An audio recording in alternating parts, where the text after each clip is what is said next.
بەڕێز قایمقامێتی قەزای پێنجوێن بابەت یاداشت داوا لە بەڕێستان دەکەین ناڕەزایەتی و داواکاریەکانمان بگەێنە سەرۆکایەتی حکوومەت هێرێمی کوردستان. پێنجوێن کەلانکەی شۆڕش و بەرخۆدان و کۆڵەکەیەکی بێز و گرنگی ئابووری هەرێمی کوردستانە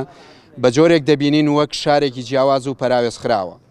کە ماوەی زیاد لە 8 ساڵە هیچ پرۆژەیەکی خزمەتگوزاری بۆ ئەنجام نەدراوە و ئاستا ئاوەرزی سارترین شارۆچکەی ناوچەکە کە پێنجوێنە دەستی پێکردووە بڕیارە بۆ هەرخێزانێک تەنها 1 بەرمیل نەو دابەش بکرێت ئەویش بە نرخێک کارگیز جێگای قوبڵکردن نییە بەداخێکی زۆرەوە نەبوونی سوتەمەنی بۆ تاڕەشەیەکی گەورە لەسەر دارستانە سروشتیەکانمان کە ئەمەش زیانێکی گەورە لە کەش و هەوای ئایندەی ناوچەکەمان دەدات بۆ مەبەستە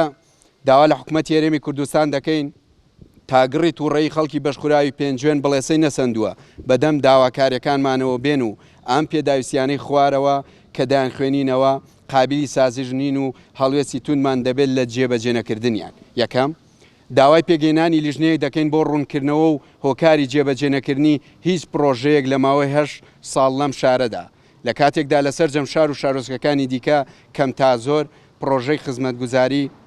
ئەنجام دراوە. دوام زیادکردنی بڕی سوتەمەنی بۆ پێنجوێن و کەمکردنەوەی نرخەکەی بۆ هەر بەرمیلێک بە 30,000 دینار هەروەها زیادکردنی بەشەخازی کارگەکانی پێنجوێن بۆ وەرزی زستان.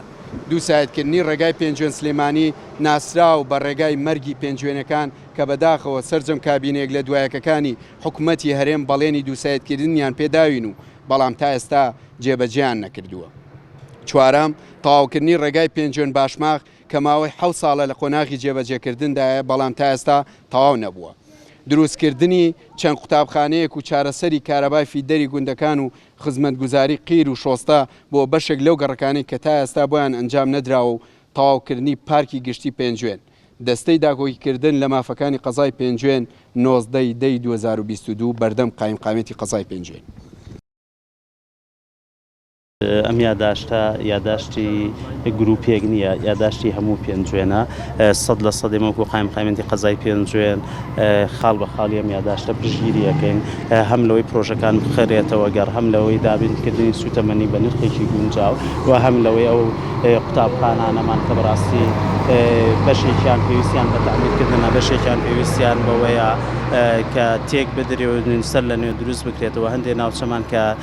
ئەکرێ بڵێم بە 5 گەڕەشیش یەک قوتابخانەیەکی بۆ زیادکرێ لەبەر وەکو ئیداری قەزاکە 100% پشتیوانی داواکاریەکەین و ئەمە داواکاری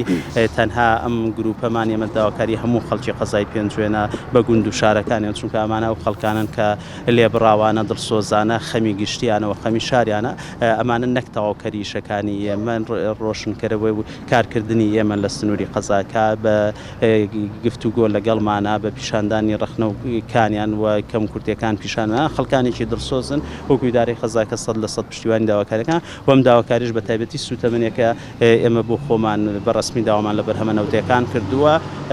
ئێمە سەرمان لێ شێواوە جەنابی وەزیرە فەرموویە بە 30,000 هەیە بە 103,000 ئێستا پێنجوێن کامیان وەرەگرێت چونکە دوجار حکومەتە بێعەدالەت بێ دادپەروەر بێ لە کارکردنا نابێ ناوچێک بە 103,000 وەرگرێ و ناوچێک بە 30,000 وەرگرێ هەجنا خەڵکی پێنجوێن خەڵکیشی ئارام بوو هیچ کێشەیەکی نەبووە بەڕاستی ئێمە وەکو حکومەت ئەم خەڵکەمان بێتاقەت کردووە و ژیانیمان ناڕەحەت کردووە.